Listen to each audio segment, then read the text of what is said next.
Garden of Eder. Now, he's a specialist in shrimp. Now, I've been trying to get a shrimp talk for a long time, probably more than 2 years. And I spoke to a lot of people, and most of them just import and resell the stuff. So I would say their expertise is rather shallow. And then I ran into Grant, and and not only does he sell shrimp, he breeds his own, he makes interspecific crosses. So if you have spent a lot of money on shrimp, or about thinking about spending a lot of money on shrimp, you should listen very carefully to Grant. Okay, so since I have failed abjectly with shrimp, I'm going to shut up and listen. Grant, you ready to go? Okay. Yeah, absolutely. Thank you for having me. First of all, I hate spending money too, and I have so many different varieties of shrimp that, of course, just pulling up the slide real quick for you guys. Yeah, we see it. Okay. It's in working mode. Yeah, okay, it's in presentation mode. You're good to go. So I've spent a ton of money on shrimp. We have over 130 different varieties in the house. And over the years, I've wasted my money on different products and stuff like that. And I've figured out the bare necessity is what works the best. So I'll be talking about that a little bit later. But first, my name is Grant Eder, co-owner of the Garden of Eder with my fiance, Shelby K. The two of us, we have over 307 aquariums in the house currently running with creatures involved. We've got, I don't know how many ponds, it's over 40 right now. Most of them are all dedicated to shrimp outside, but we do have 56 tanks in the house now that are mostly Shelby's fish.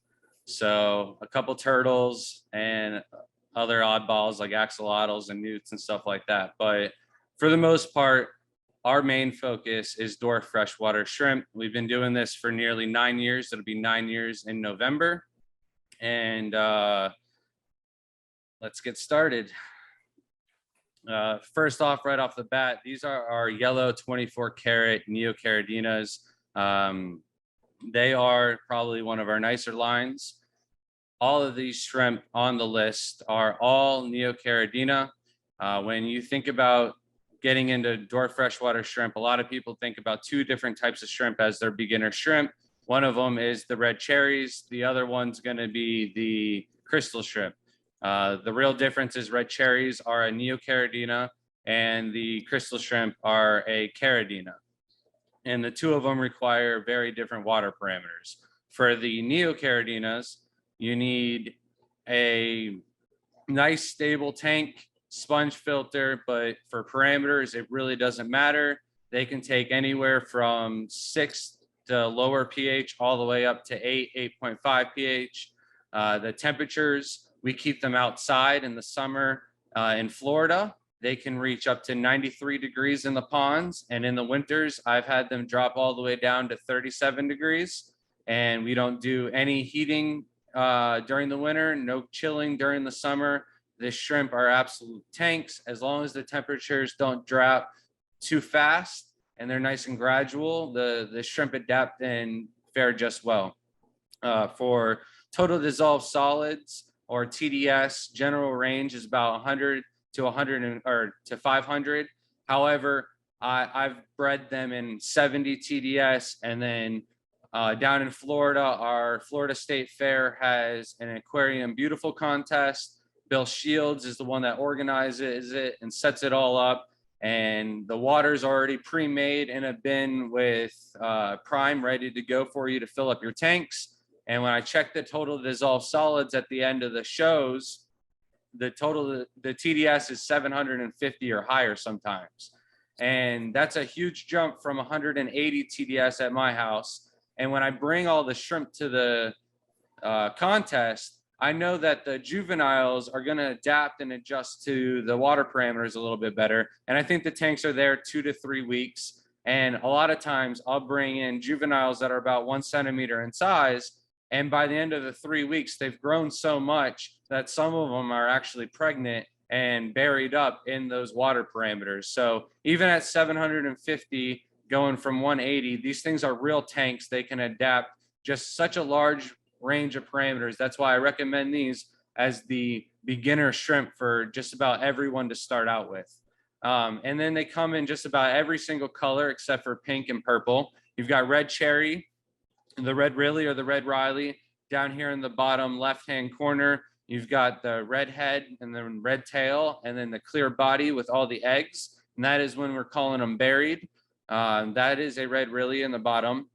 You've got blue velvet, blue dream. A blue dream would be sitting on the snail there in the top picture. Blue diamond. You can't really tell the difference between a blue dream and a blue diamond unless you know the genetics. So that shrimp right there on top, I couldn't really tell you if it was a blue dream or a blue diamond, but I know I put blue dreams into that tank.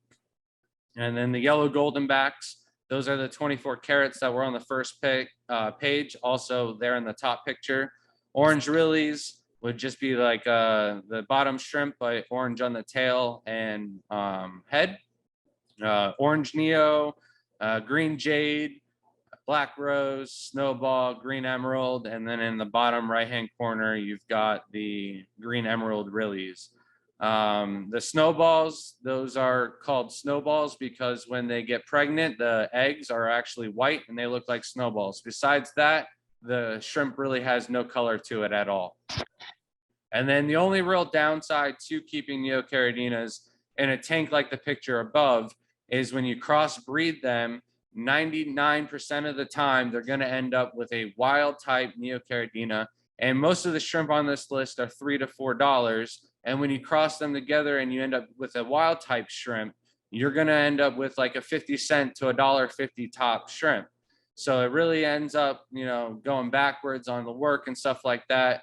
However, if you can only have one tank and you've got to have all the colors, throwing them into that one tank, you can find, you know, a way to distribute the wilds for cheap. Everybody wants, you know, a good source for fish food in the clubs, and wild Neos really are the easiest shrimp to breed if you want to breed a feeder type shrimp. They're much more hardier than ghost shrimp, easier to care for, and they do end up breeding a little bit faster. And they're less susceptible to diseases and parasites and fungus. These are where we breed our Neocaridinas outdoors in IBC totes. They're about 275 gallons. In the top left picture, you can kind of see our closed loop air system goes all the way down and around the entire house. Not the entire house, the back of the house, and then comes back into, we have like a tiki bar where we have a 1/3 horsepower air pump blower that provides air to all the ponds. And then we have 180 to 250 gallon rated sponge filters. On the bottom, we have the shade cloth there. It does help with algae control and temperature and stuff like that. However, my main reason for having it on there is to keep the dragonflies out. Dragonfly larvae, the dragonflies will lay on top of the water, lay their eggs in the water. The eggs will hatch, and then the larvae will stay in a nymph stage until they morph into dragonflies.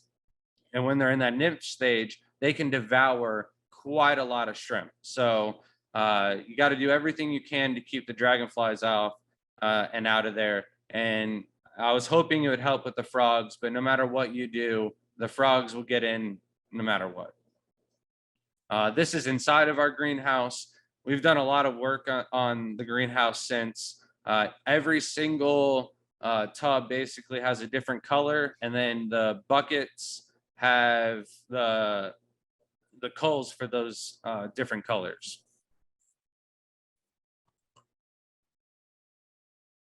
And then that's a view before we added all the rock and everything like that. The IBC totes aren't even there.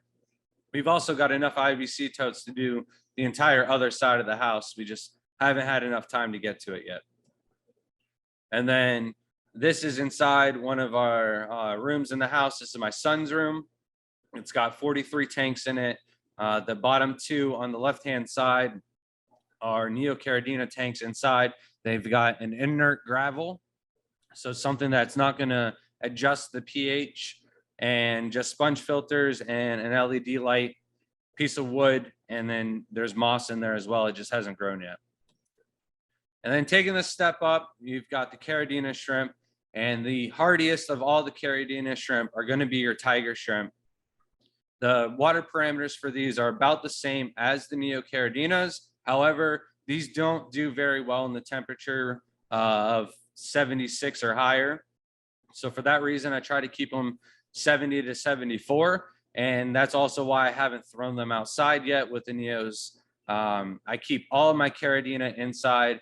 All of the water parameters are exactly the same for all of the tanks. I do have a couple Neo tanks here and there, but for the most part, every Caridina in the house gets 150 TDS. All of them are kept as low pH as possible. Depending on how old the substrate is, the pH will be lower or higher. And then GH is generally 5 to 6, always 0 KH. And then 70 to 72 temperature. We AC our entire house at 70 degrees. And then with the heat index and hotter days, sometimes the house will get to like 72. And for that reason, we don't have to have any dehumidifiers. We've got so many tanks in the house. We keep lids on all the tanks, and that kind of pulls out the moisture out of the air. So it's not that humid in the house. It's actually quite dry right now. And then the tigers, however, they could adapt to a way wider range of parameters, up to 220 TDS, pH all the way up to about 7.8 if you really had to. And then they could take up to 4 KH. I'll go into why the bees and the other Caridina can't take the higher pH and KH. For the tigers, you've got quite a lot of varieties. Regular tigers, orange-eyed blue tigers, which is the top one here on the right-hand side. Black tiger, orange eyes, aurora blue tigers, tangerine tigers, red tiger, which is the one on the bottom right-hand side, super tiger, galaxy, leopard, stardust, which is the middle one, raccoon, and cheetah. Now, if I had to pick the king of all tigers to go ahead and be your first choice if you want to dip into the Caridina world, the tangerine tiger rules supreme. They are the hardiest of all my shrimp that I keep inside. And then on top of that, they outbreed everybody. I've got one 55-gallon tank that we sell 100 tangerine tigers out of every single week. And it seems like we haven't even made a dent in that tank. And we've got 4 of them throughout the house because they can take such a wide variety of parameters and they cannot crossbreed with the Neocaridinas.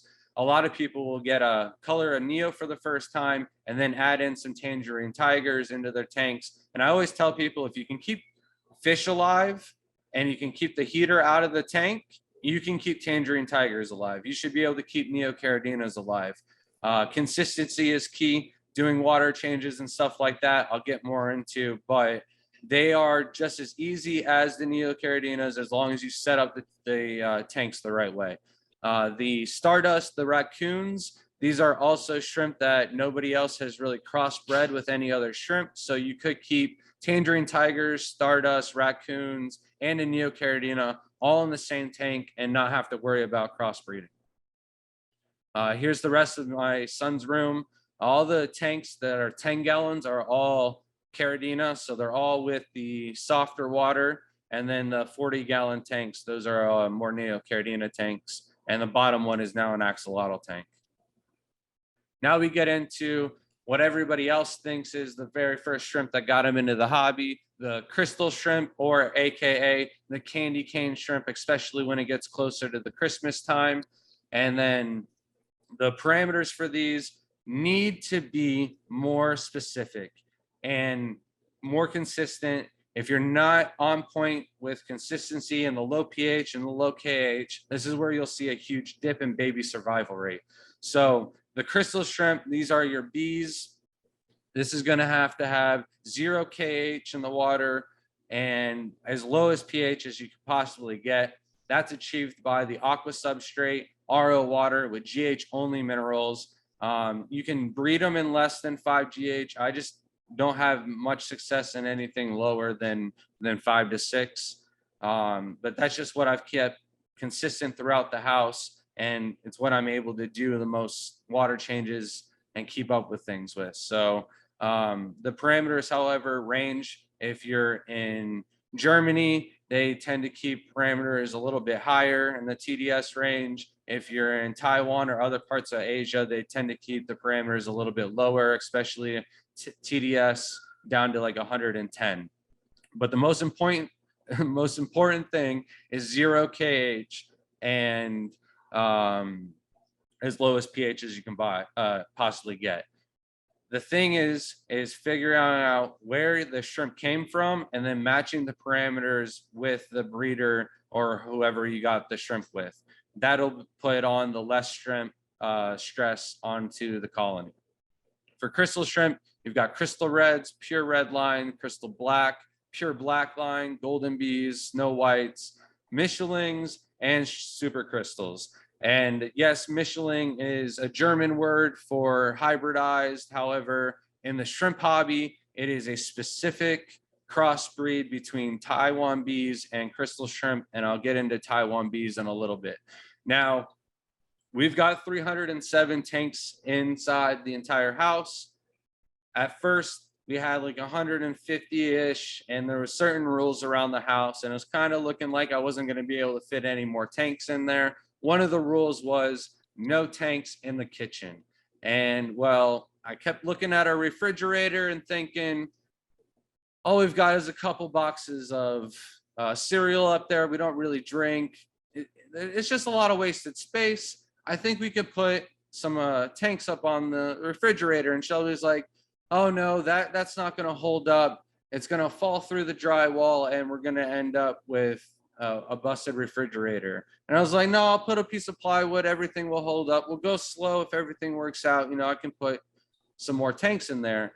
Well, long story short, we got some tanks up on the fridge. At first, I only had 4 of them. Right before there is our refrigerator out to the back door. This is our basically side view of our kitchen. And then we have 3 tanks up on the side. However, not enough tanks. We need to upgrade. We have so many different varieties, over 130 of just freshwater dwarf shrimp. So I like to have 2 tanks of everything. And then I like to crossbreed. And some of the tanks I've got 10. All the Neos are outside, so I don't really have to have tanks of those inside. But I am running out, and we are currently trying to expand. But one of the earlier ones we did this year was we added a rack with 16 10-gallon tanks, and we ended up with 7 tanks on top of the refrigerator. So we've got Caridina up top, 8 tanks of Neos, and then the bottom tanks that look all cloudy, those are for Sulawesi shrimp.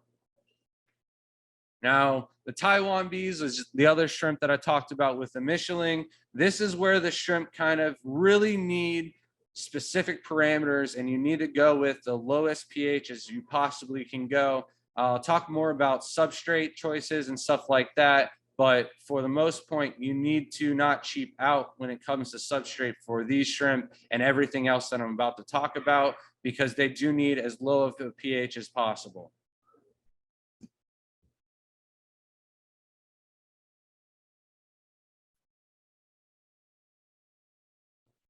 Sorry.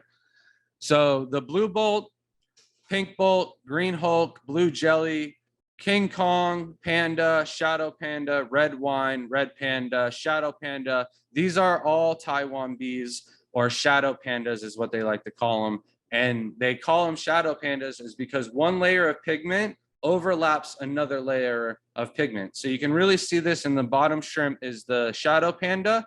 Sometimes the shrimp will be white and black, sometimes it'll be blue. So that is basically, there's 2 layers of pigment that are overlapping one another, and they kind of react with one another.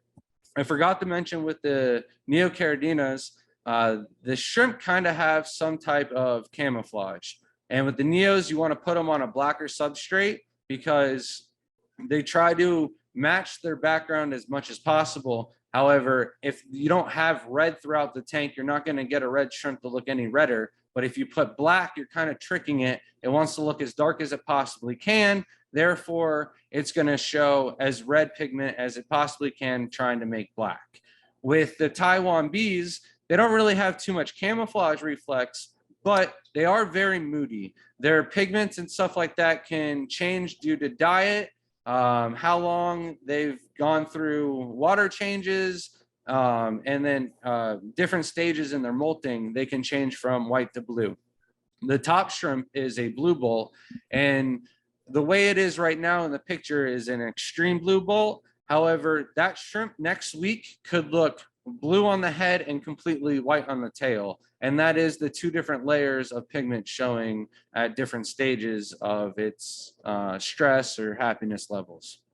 And then with parameters, you want to keep them a little higher on the TDS. I do about 150 to 180, especially if you're doing the blue pigment here in the pictures. The shadow pandas, the blue bolts, they tend to be a little bit deeper, darker blue if you keep them at 6 GH rather than 5 GH, and that brings them a little bit closer to 180 TDS. pH, you want to get it as low as possible. If you can get it at 5, you're going to have a very high survival rate for babies for a very long time in the tank. 5 GH, 6 GH is also great. And then absolute must is that 0 KH. If you don't have 0 KH, this is going to fight your pH in your water. Your pH is going to go up, and then that is going to drop your baby survival rate down. And then temperature is another must to stay underneath 70, 74. The reason for that is it's like a hospital. Hospitals keep things as cold as they possibly can, so that way there isn't a lot of disease spread around and stuff like that. So under 74, I tend to not have any issues with bacterial infections or anything like that. When we had a hurricane, we lost power for 21 hours. We lost it at around 6 o'clock or 9 o'clock at night, and we didn't get it back the next day until about 6. And we just went through the hottest part of the day. It seemed like the hottest part of the year. The inside of my house was up to 84 degrees, and a lot of the tanks were in the 80s. We had 155 tanks at that time. I had issues in 5 of the tanks. One of those tanks were the blue bolts. The others were the tigers. I would say the tigers are a little bit more sensitive to temperature, but it is still very important, especially if you're worried about baby survival rate. Now, the other rule was no tanks in the bedroom. And we did some rearranging, a little spring cleaning, and she's like, all right, I think we've got enough room for a little rack. We've got enough budget money. Go to Home Depot. You've got about $75 you can spend. So I go to Home Depot, and they have these 72-inch Husky racks on sale for $75. So I get the stand, I go home, and before I even show it to her, I just start building it in the middle of the living room, putting it together. I've got it like 90% completed before she realizes what's going on.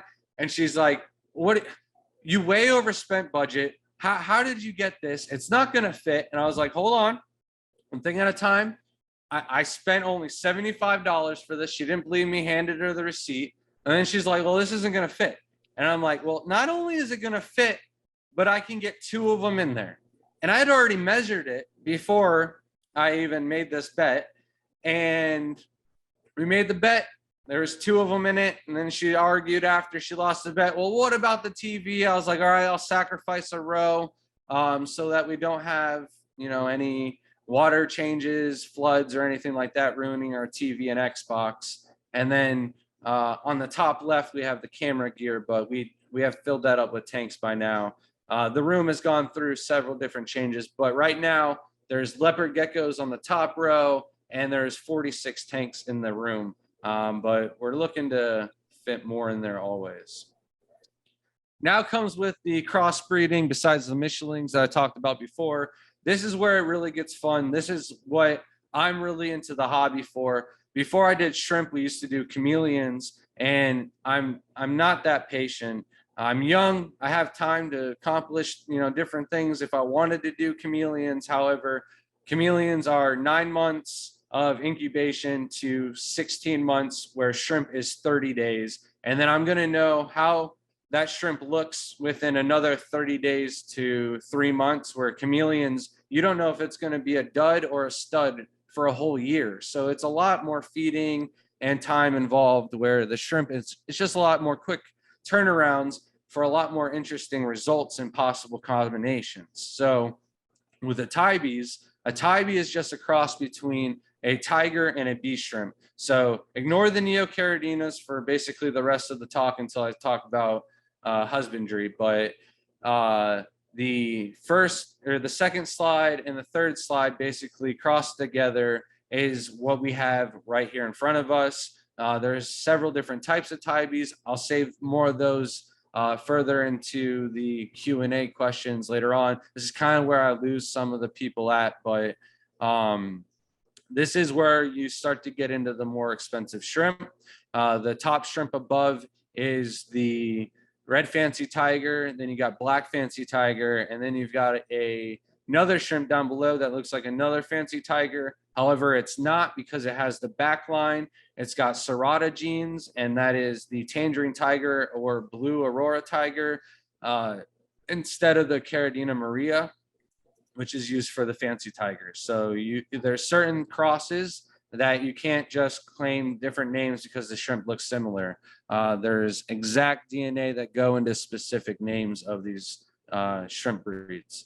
And the parameters from now on are basically going to be exactly the same as the Taiwan bees. The Tibees do have a little bit more flexibility because they have the tiger genes. But if you want impeccable breeding and high baby survival rate, you want to get, again, 0 KH and that pH as low as possible. Match the TDS and GH to the breeder that you got them from.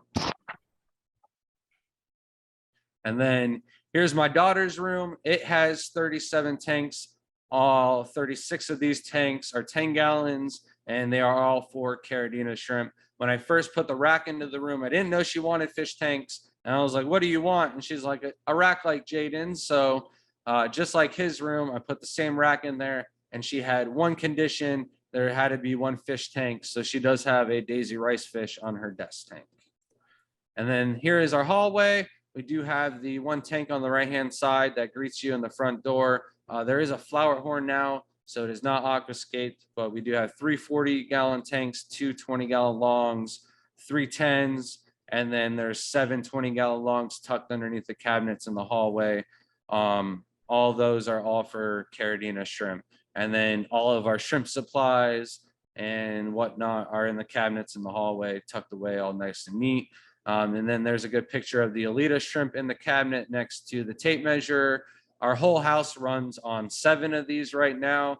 They are super quiet, and all of our systems, we try to run them on closed loop air systems, so that way we don't have a bunch of hang on the back filters or anything like that jacking up our electric bill.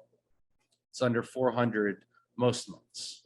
It's a little high. We had an issue with the water heater, but the Taitibees, this is where the shrimp can really get expensive. The top shrimp up there is a Galaxy Pinto. If you were to increase the dots and get that metallic color, the orange, the gold, the blue, to kind of be a little bit crazier, more dots on the body, nicer stripes on the legs, you're talking upwards to $3,500 a shrimp, $7 grand a pair. Some of the red ones, some of the purple metallics and stuff like that. There are shrimp that can fetch up to $200,000. Some of the more common ones, like the pure red lines of the crystal shrimp, are more in demand for that kind of price. But when we're talking Taitibees, they do get into the thousands of dollars. And a Taitibee is just a Thai bee crossed back with a Taiwan bee. And this is kind of guaranteed that it's going to get that double shadow pigment. You can tell that these ones are a little bit thicker in coloration than the Tibees. You can see some transparency and gaps in the pigments, where in the Taitibees, they are fairly solid for the most part. And then the parameters on these, again, 0 KH, as low pH as you could possibly get. But the names for these guys are kind of cool. You got the skunk pinto, the fishbone. That's where the top one, where you got the line going down the back, and then the stripes going over the sides, kind of looking like a fishbone. Zebra pinto, the bottom one is close to a zebra pinto with the stripes on the back and the dots on the head. Missouri pinto is the one in the center. German spot pinto is basically the same thing. And then the Galaxy Pinto, the Boa Pintos are what's really bringing in the high prices these days. Here's some of our tanks right by the front door. We have upgraded, however, and moved some things around. We put some 55s. There's our two dogs. We've got Dogus Argentinos. Shrimp there is our male. He's the bigger one. He's roughly 140 pounds. But you can see some of Shelby's fish tanks. And then I do have some rainbows in the bottom right-hand corner. Then tank requirements, tank size, minimum requirement, I can't say is 2.5 gallons because there is, smaller tanks out there. And what is, really humane to put in the tank besides shrimp? There are very few nano shrimp, but if you have to have something living in, that size tank because that's all you can keep in your house, then shrimp is, I guess, a good recommendation. However, if I were to breed for, a living or a side profit or something like that, 10 gallons is as low as I'll go because anything smaller, I see a great reduction in growth to maturity level as well as overall growth.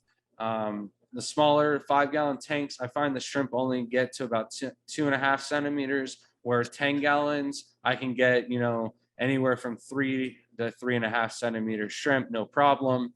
And then not only that, but they do kind of breed a little bit slower in the tank sizes under 10 gallons. Filtration, I really recommend using sponge filters. It's what I have in all of my tanks throughout the entire house. We've got like 3 tanks that have hang on the back filters with a little stainless steel mesh guard. You can use sponge filter, but make sure you have very tiny holes on the sponge so that way the babies don't get sucked up. Under gravel filters are great, but we do kind of like some plants and moving things around a little bit too much. So I don't like to mess with the under gravel filters for those reasons. And then substrate, like I mentioned, for the Neocaridinas, you could really use any kind of substrate. However, if you're going to use like the crushed coral or aqua soils or stuff like that, you are going to have to, soften the water or raise the pH through KH that way. They do better at neutral pH. The tigers, you could use inert or aqua soil, but the bees, and that's the Taiwan bees, Taitibees, Tibees, the crystals, everything like those are going to require absolute must to have the aqua soil with 0 KH water. That means you have to get RO water and then mix it with GH only minerals. There's several different products out there on the market. Brightwell, Salty Shrimp is the one that's like the most bang for your buck. And that's the one we use in the house. It is a salt, so we do mix it the night beforehand. But as long as you're using any GH only mineral, you will not have any issue with the water fighting the water buffering capacity of the substrate. So the better substrates are Brightwell, ADA, UNS, and those are going to last, quite some time. There is Fluval and the Aqua Vitro that is like more readily available at Petco and stuff like that. They're all right substrates. However, after like 6 months to a year, if I have people coming to me and they're saying they're having issues with pH and their water is not buffering, 9 out of 10 times the substrate is one of those 2 options. So what you spend for Brightwell really isn't that much more money. And it's going to last, 3 to 4 years where you're not going to have to swap that out. And every time you swap the substrate or move the substrate in your shrimp tanks, it always causes like a bacterial infection or something like that. So I highly recommend never touching it. That's also why they trickle the water in as slow as possible, is because if you mix up that substrate and you get all that debris in the air, it can cause sickness in the shrimp and you start losing one after another until you get that water cleaned up.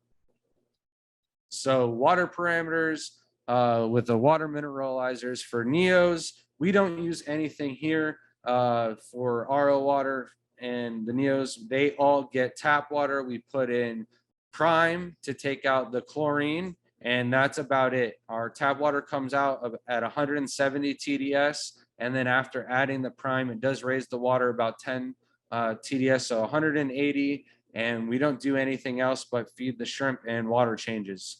So if you do have like really super soft water and you had to add minerals back in, salty shrimp, there's also GH/KH mix that they make, and that's going to be the most bang for your buck, and you can adjust your parameters.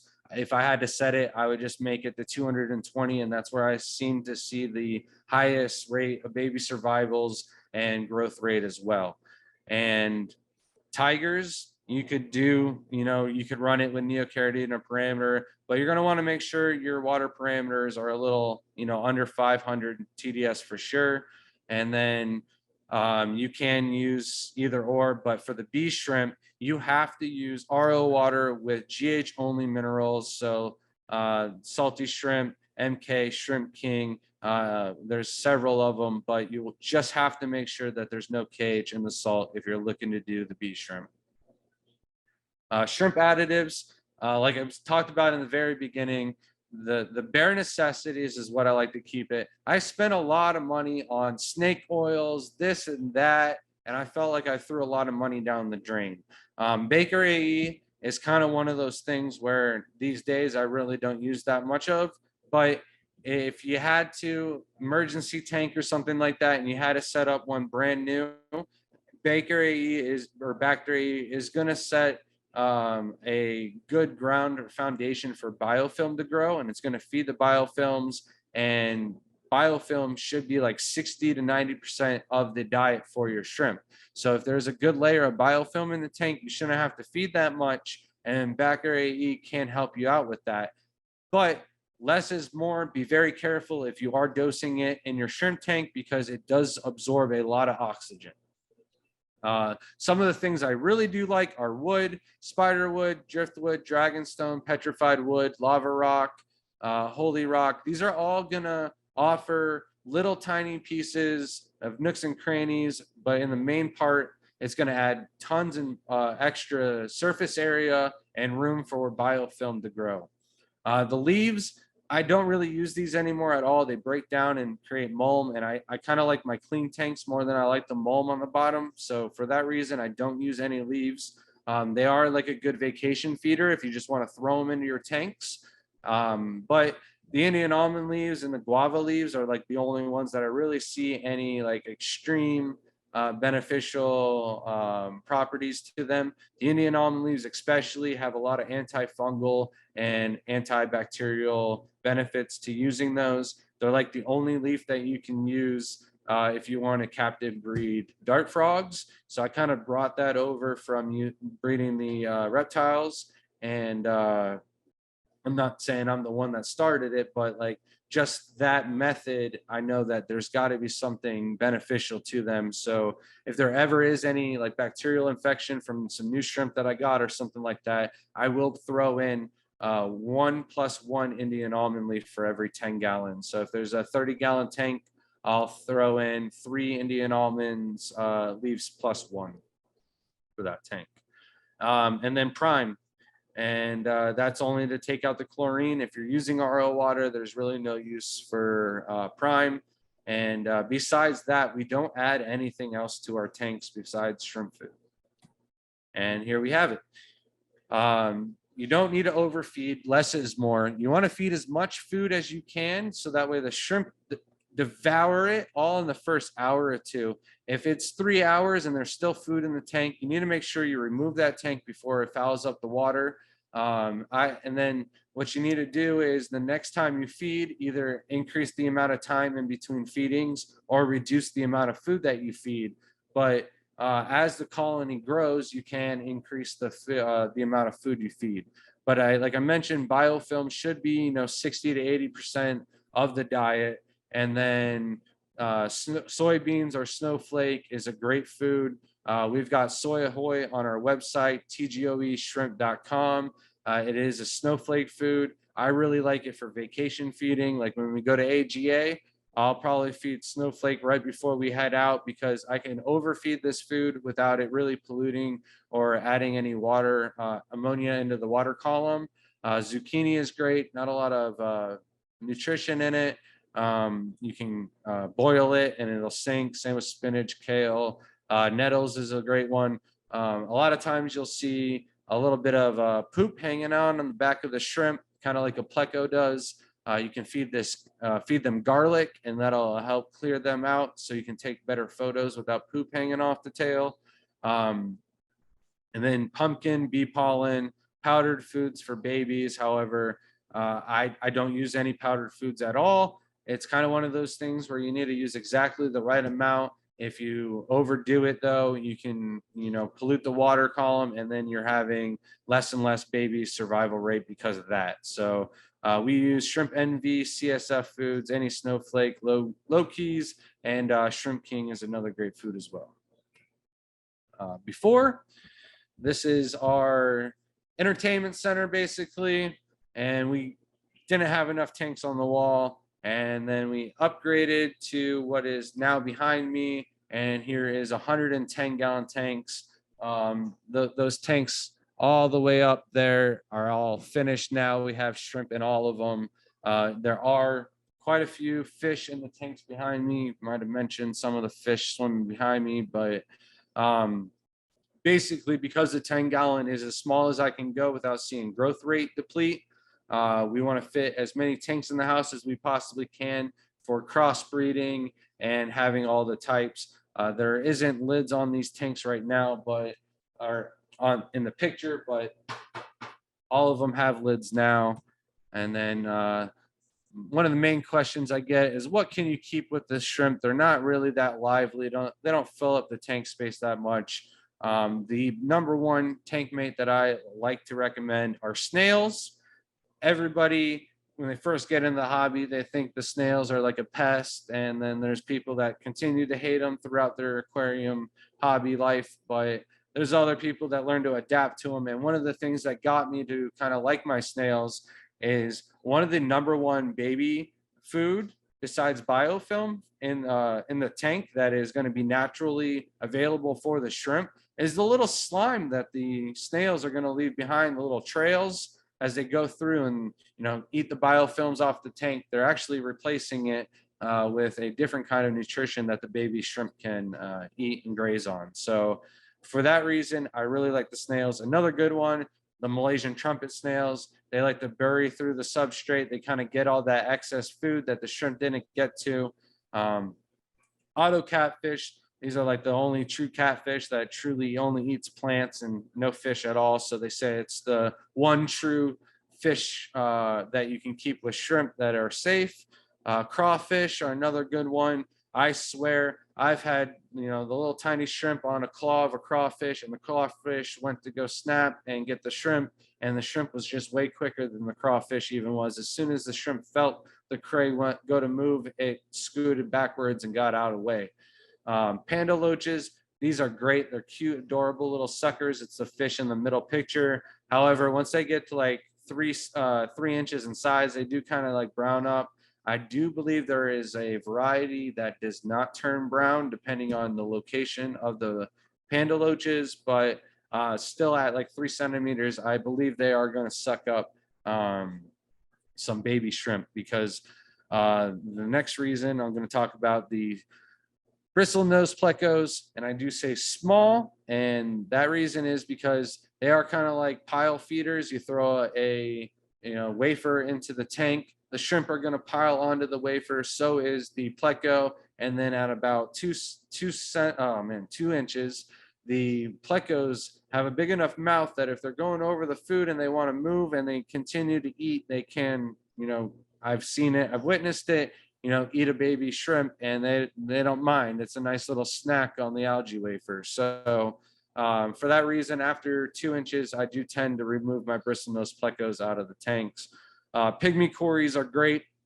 However, they are a great example of why I don't keep fish in any of my breeding shrimp tanks. I had a nice thriving colony of red cherry shrimp, and I threw in like 8 pygmy cories into a 20-gallon tank. There was plenty of room for both of the species to thrive. And then as soon as the pygmy cories went into the tank, all of the buried females stopped rebearing up. So after that, I went like 6 to 8 months without having any more babies. And I was just going, man, it's got to be the fish. So I removed the fish out of the tank. And then after the first water change, within the first month, all of the females had buried back up again. So basically what I concluded was that the cories are schooling fish, and they like to go in and out of all the little tiny nooks and crannies where all the female shrimp also were. So they were hiding and hanging out, and they felt like they were safe. And then when the cories came in, they stressed them out. They thought that the cories were going to end up eating the babies. So why waste any nutrients and energy making babies when there's fish in the tank? There wasn't fish before, so they'll probably, disappear. And sure enough, they did, and they ended up having more babies again. Also, I tell people this: if you have, 10 batches of babies per female every year without fish, that's pretty good. That's pretty average. There are a couple months out of the year, but it shouldn't matter as long as you keep up on water changes. You should get breeding throughout the year, but 10 is a good average. And with fish in the tank, expect less than 10. 6 would be a good number to pull with fish in the tank from each female. And then you got micro crabs. They are a filter feeder, so they do really well in high flow, dirty shrimp tanks. And then microfish. But you have to remember, if it can fit in the fish's mouth, it will be food. Oh, and then that's a rabbit snail on the bottom. But just remember, rabbit snails, they like to devour plants. So best to keep those out of your planted tanks. And then the biggest threats, overfeeding is number one.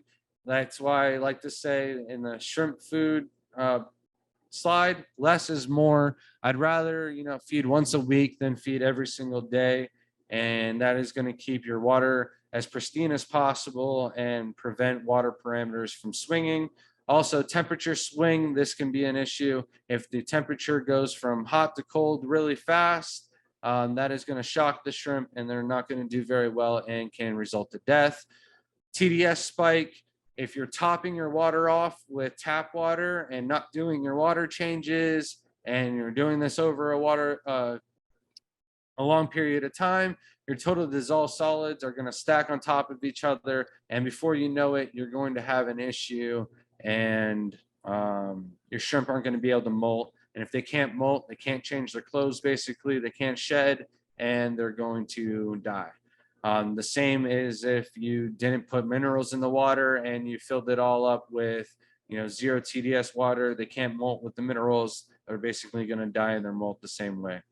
Hydra, planaria. Hydra is a freshwater jellyfish. Planaria is a worm with an arrow and little beady eyes. These can both come in as hitchhikers. They're kind of like the number one threat to the shrimp tanks. The Hydra will latch onto the side of the tank or in high flow areas like the sponge filters especially, and they can eat baby shrimp. Not so much the adults, but the adults, again, just like the fish in the tank, if there's Hydra in the tank, they won't bury up as much because they assume that the babies are going to get eaten by the Hydra. And then scuds. This is one of the things that when I first got into the hobby, I thought they were perfectly fine because I had red cherry shrimp, they were breeding, the scuds were breeding, everything was going well. Well, when I took the scuds out of the equation, my breeding numbers just went through the roof. Later found out that when the scuds have birth, the females crave protein and they can eat baby shrimp, and they'll go after them. They can eat quite a few. So I'm not saying you can't breed shrimp with scuds in the tank, but definitely some of the females are eating some of your shrimp babies. The nymphs, like the dragonflies I talked about before, they're not really an issue with your tanks inside, but if you're buying plants from a pet store or somebody else online, it is a possibility that the plants came from outside and could have dragonfly eggs on them that could take several months for them to hatch. Hair algae is another issue. A lot of people think that shrimp will actually eat algae. They really don't eat algae, especially not the Neos or Caridina shrimp for that matter. They will eat algae that is dying. So if it's healthy growing algae, the shrimp aren't going to do anything for you. But if you're doing your water changes, you reduce the amount of light in your cycle, you reduce the amount of food that you're feeding, yeah, your algae is going to start dying off and you're going to think your shrimp are eating it as well. But in reality, they're just eating the dead algae. And that's what they want in the tanks. Not enough oxygen. Oh, and the hair algae, if it's tangled up and throughout the entire tank, the shrimp can actually get tangled up, caught up in it, stuck, depleted of oxygen, can't get enough food, and then end up dying because of the hair algae. Not enough oxygen if the filter is cut off and it's really hot, especially, oxygen can dissolve out of the tank, and that is a big issue with shrimp.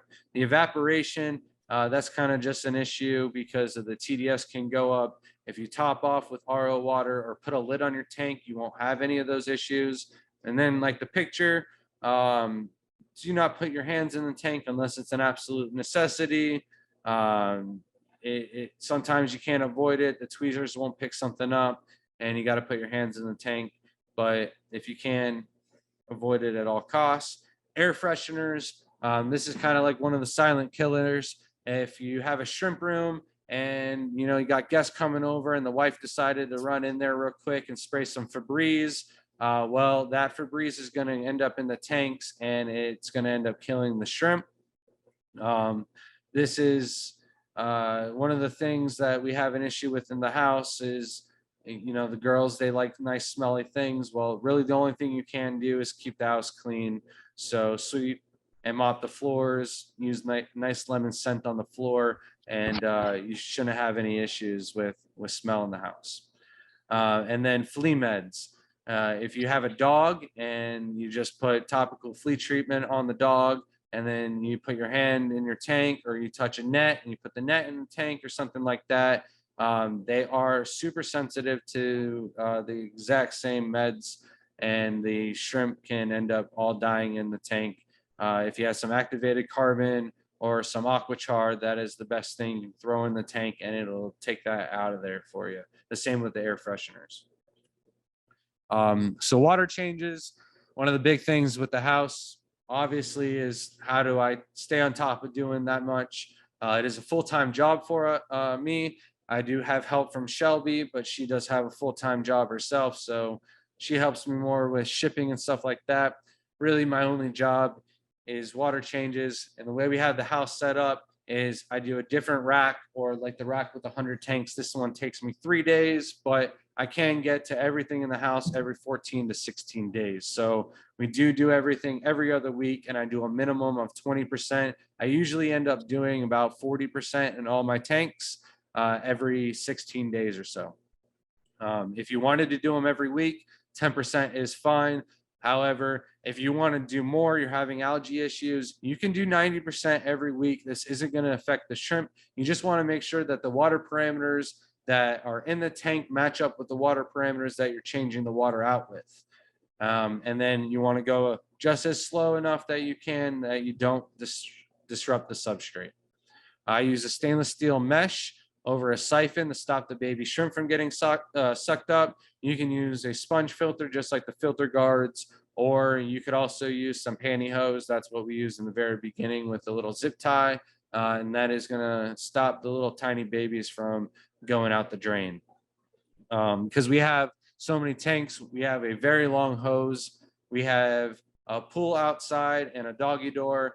The hose goes outside into the pool and all the tanks get drained in the pool, and that's how we turn over the water in the pool. Sounds a little weird, but we have converted our pool into a koi and turtle pond. So it's 16,000 gallons for those guys. Oh, I'm so sorry. I didn't mean to do that.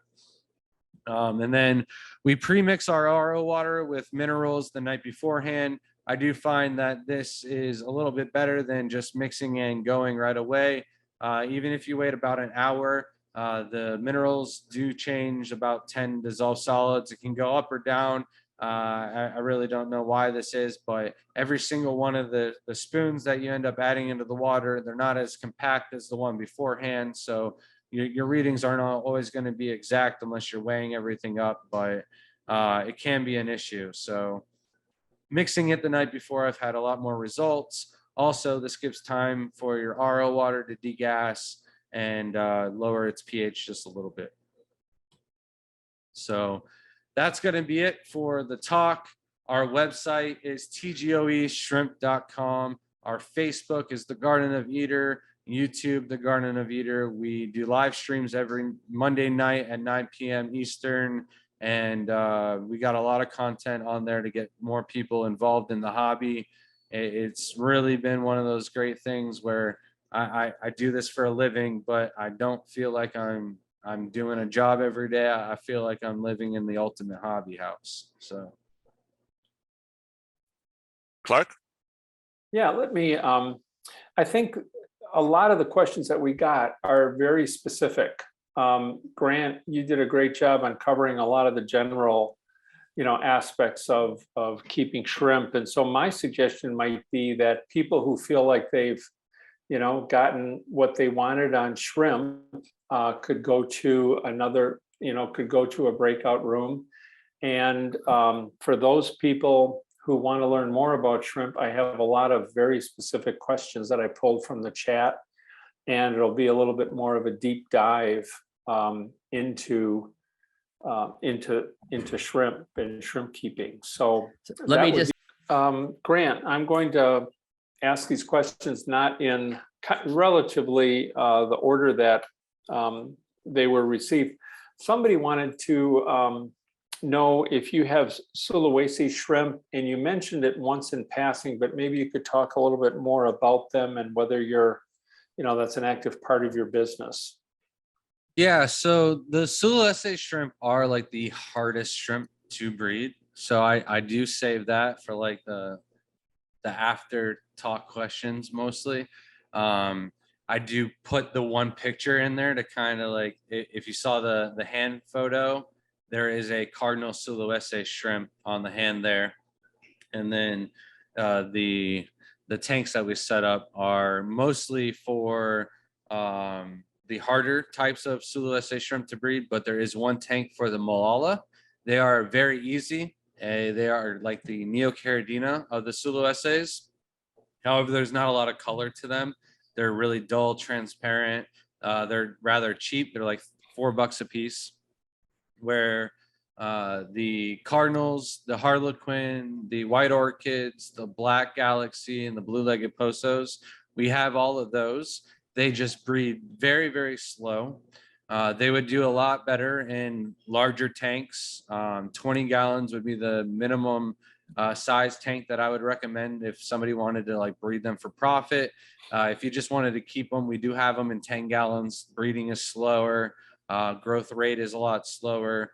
I do believe survival rate goes down a little bit also, but if space is the issue and you want variety, and that's what we wanted to do, we wanted different types. We did go with 10 gallons. They are also the only shrimp that needs constant, stable, higher temperature. So they are the only tanks in the house that we keep heaters. We keep them at 80 to 84 degree temperature. And basically the trickiest thing to them is when you do water changes is the water going into the tank, because we keep the entire house, at 72. We don't have to warm up the water or anything for all the other tanks. For the Sulawesi, however, we do have to heat the water up so that way we're not shocking the shrimp adding in colder water. The black galaxies, the blue-legged posos, and the white orchids are all breeding. I don't think I'll be selling any this year. I'd like to set up another system of racks and put more Sulawesi tanks on those.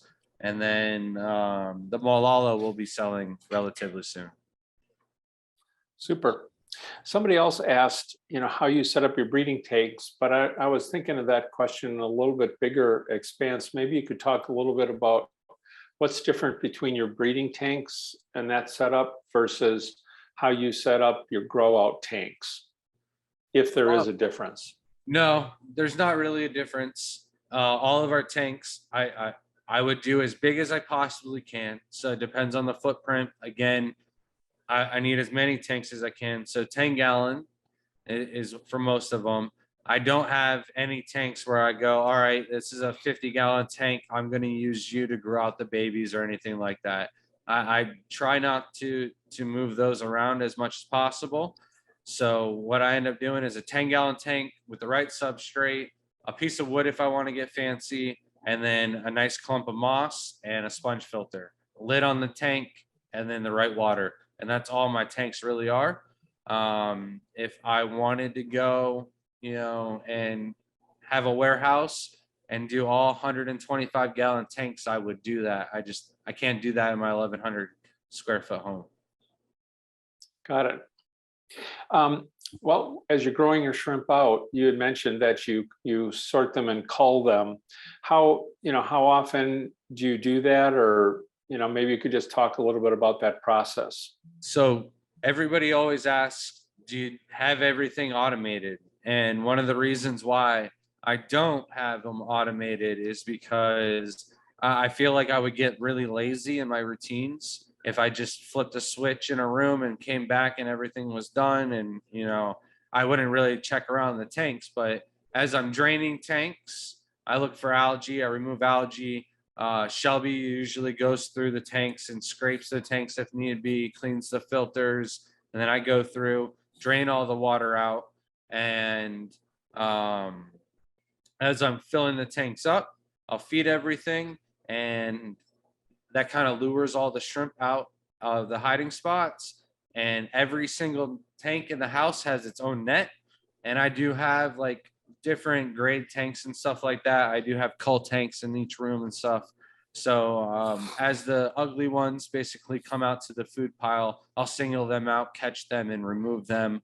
Also, we ship out orders every Monday through Wednesday and Saturdays. So as I'm filling orders for tanks, or as I'm filling orders, I basically go through the tank. I'll remove the ugly ones, catching the right shrimp for the orders.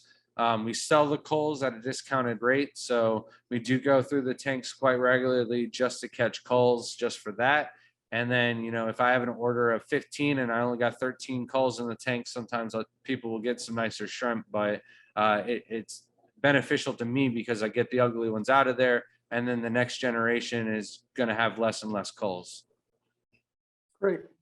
You had talked a little bit about, 10-gallon being your preference. If you did go bigger, like say to a 20, would you go 20 high or 20 long? I would go 20 long. The footprint is a little bit more important than water volume. Gotcha. You talked a little bit about how the Neocardinas, if they rando cross, they'll often revert to wild. Is that true of the Cardinas and any of the other shrimp that you talked about? If it's not a carefully genetically planned cross, they just tend to revert? Or so with certain shrimp, you got like the Caridinas, you'll have dominant traits like the tangerine tiger. Seems anything you cross with a tangerine tiger comes out like orange looking for 2 or 3 generations. However, they're nothing like the wild type shrimp to start off with. They're more like mixing paints or crayons together than it is going straight back to a wild variety like the Neocaridina. It isn't exact like mixing paints, but it is more in a sense. Gotcha. So you talked gave a lot of really good information about water chemistry for the different kinds of shrimp, and but somebody did put in, if you have really soft water and you're trying to raise the pH, adjust it, the chemicals that you talked about and the various mixes that you talked about do the job, or do you have to do? Like I live in Minneapolis and I have river water from the Mississippi and it's super soft. Mm-hmm. If I wanted to meet the parameters, I just need to add the things that you talked about. Yeah, the salty shrimp GH KH plus. If you brought your KH up to 4 to 6, that is going to bring your softness of your water up to a neutral or even harder water. Yeah. Um, somebody else asked a question kind of related to that, where they have a planted aquarium and they're using some planted plant fertilizers, and they gave their GH is 4 to 5, their KH is 0, the TDS is over 250 because of the plant ferts. In your view, what's the most important, KH, GH, pH, TDS, if you have to kind of prioritize? So for the bee shrimp, you have to have the 0 KH. There's no getting around that. That is going to drastically drop your baby survival rate. There's always that rumor of the guy breeding crystal shrimp in his tap water, and that only lasts so long before something happens, and he never has enough crystal shrimp to produce enough numbers for everyone to get.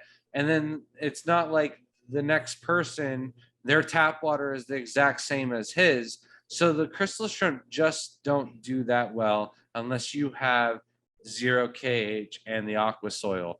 The only other way around it is to do 0 KH with GH water and the peat moss. But then you're going to have a big mess of a tank, and it's not going to be very attractive. So I don't actually know any shrimp breeders out there that do it with that method.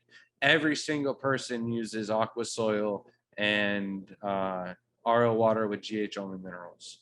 So it's kind of like a combination of having the 3 for bee shrimp. For neos, it's just keeping things consistent. If your water comes out the tap and you've got enough hardness and your other numbers are off the charts, slowly get your shrimp to those levels and then just keep things the way they are, and they should be fine. Super. Rolling along on water chemistry, you talked a little bit about using almond leaves and other types of things. The person wanted to know is, don't those tannins also have an impact on pH? And then I guess the follow-up question would be, if the answer is yes, how do you counter that effect on pH? Or maybe you're only using it for a certain type of shrimp? It's very minute. It's very, very small. And like if you're using it for the Caridina shrimp, you want the lower pH anyway. So the tannins are just going to help that, and it's going to cause your the substrate will only last so long. So if you are adding those tannins into the water, it can help your substrate last a little bit longer. But in my opinion, your substrate's going to end up with so much mulm in the bottom of it that you're going to end up siphoning it out and taking your substrate out anyways. So I prefer no leaves in the tanks at all if I could. Gotcha. And with the neos though, and if you're doing proper water changes, it's not going to affect the water like you think it is. Okay. So we had a little follow-up question on algae. You know, how, and you talked about water changes. You talked about, you know, the percentage that you do. You know, if you're having a persistent problem with algae, especially hair algae on your filters, you know, how do you react to that? So the first thing I do is I'll generally take, like, all my lights are 7-footers or 6-footers, I'm sorry. And they generally go across 5 to 7 tanks. So I'll take a towel or something and I'll cover the tank that has an algae issue. And then I increase the amount of water changes that I do. I decrease the amount of time in between water changes. If I have to have the light on because of certain plants in the tank, instead of running the tank lights from 8 to 12 hours, I'll only run it for 6 hours and then reduce the amount of food. But if you're having algae issues, it's from too much light, too much food, not enough water changes. So it's those 3 things. And if you tackle all 3 of them at the exact same time, it's going to be your best killer against algae. And that's any of them. All right. Somebody was wondering if you prefer sponge filters versus matten filters. I've seen some of the pictures where you've just got very simple sponges. What are your thoughts? I like the sponge filters. They're cheap, they're effective, they work. I've had sponge filters running for 5 to 6 years and I've never cleaned them. The Matten filters, they're a little bit harder to clean, and they're harder to replace also. If you get Giba, which is like a bladderwort, it's a little tiny stringy plant, it gets in your hand Matten filtered, it's a lot more to replace than 1/2 of a sponge filter. Gotcha. And then somebody, you talked a little bit about the color of substrate, and somebody had a follow-up question on, if you have a blue shrimp, like Blue Dreams, would you use a dark substrate or could you use a sandy substrate? And in looking to your tanks, I see a lot of sandy substrates, and maybe you could just, also answer a substrate question in general. What are you using? So for the Neos outside, I've found like a happy median of using its samurai soil, and it's kind of like gray in color. I find that it's dark enough that most of the Neos still try to darken up on it, and it's light enough that I can still see the blue shrimp on. The blues are, if you have to have white substrate in the tank, the blue Neos and the green emeralds are the two that I recommend to put in those tanks, because they're going to try to camouflage a little bit, but it's not going to work. They're still going to see them. They're still going to be the color that they're supposed to be. Where everything else, I recommend keeping on black, because it is going to look better. Yeah, it sucks looking at black rose shrimp on a black substrate. They're really hard to see. But if you throw them on white, that same shrimp that's solid black in color could look completely clear in a bottom substrate, zero substrate tank. Super. One thing that, I want to respect the fact that you're on the East Coast. And, so one thing I was wondering is, what's the best, if somebody had a very specific question, what's the best way for them to get in touch with you and ask that question? So Facebook, I'm constantly on it, answering questions and reaching out to people and stuff like that. So if you're like in an emergency or you needed to get a hold of me, the fastest, easiest way is on Facebook, either through the Garden of Eder or message me at Grant Eder. We also have email. If you're not on Facebook, granteder@gmail.com.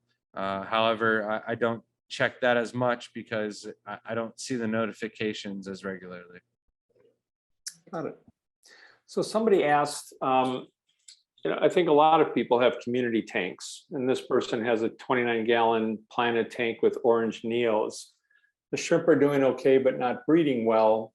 They've got Endlers, Neons, Cories in the tank. A few shrimp have buried, but not much. You talked a little bit about your experience with pygmy Cories. Would you extrapolate that to be the problem here as well? Yeah, it's going to be any fish in the tank. They're going to see them as a threat.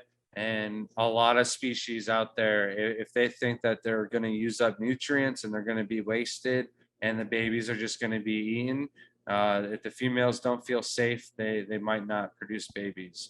Another thing is they could be having a lot of babies in the tanks, and the fish are just really good at hunting the babies when they're first born. So what we usually recommend if you want a community tank with shrimp is starting the tank off with the shrimp first, getting them to breed, and then slowly introducing fish into the tank. And then you got to keep an eye on them. If their behavior is quite heavy on prey seeking, then you might want to get those out of a tank, find a new home for them, etc. But another pro tip is, if you can't do it that way and you insist on having and adding shrimp into a tank that already has fish, add the shrimp into the tank at nighttime. That way the fish don't think that you're feeding them. So if all the fish are asleep already and then you add the shrimp into the tank, it won't trigger that prey that, oh, these are food in the tank all the time. When you were talking about under gravel filters, somebody asked about the Shrimp Affair type under gravel filters used with aqua soil. Are there any types of under gravel filter setups that you think are the best? I- Or, So lately they've had these little undergravel box filters where they're, instead of filling up the entire tank with substrate and the whole bottom of the tank is the actual undergravel filter, they just get an acrylic box and then they put the undergravel filter in the box and then they fill the box up with maybe like 2 inches of media. And then over the top of that, they put in like 2 to 3 inches of substrate. So that way, if you ever needed to, every 2 to 3 years is when you change the substrate out because it only buffers for so long. If you had to change it out, you don't have to take all the shrimp out of the tank and everything like that. You can just take the box out and then put it back in. So if I was going to do any undergravel filters, I think that's what I would go with. super. Okay, I think we're going to close this part of our meeting, and I'll remind people that the best way to reach out to you is through Facebook, not only for questions, but also to tap into the fabulous shrimp resource that you bring.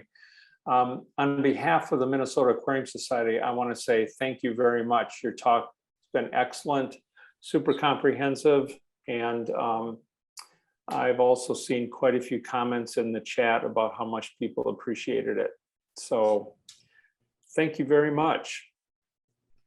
Oh, thank you for having me. I really enjoy any platform that I can get out there and spread the shrimp hobby.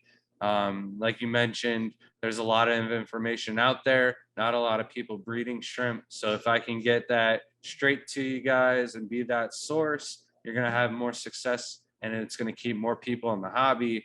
And that's what I want, more people involved. Super. All right, Grant, thank you very much. Thanks, Grant.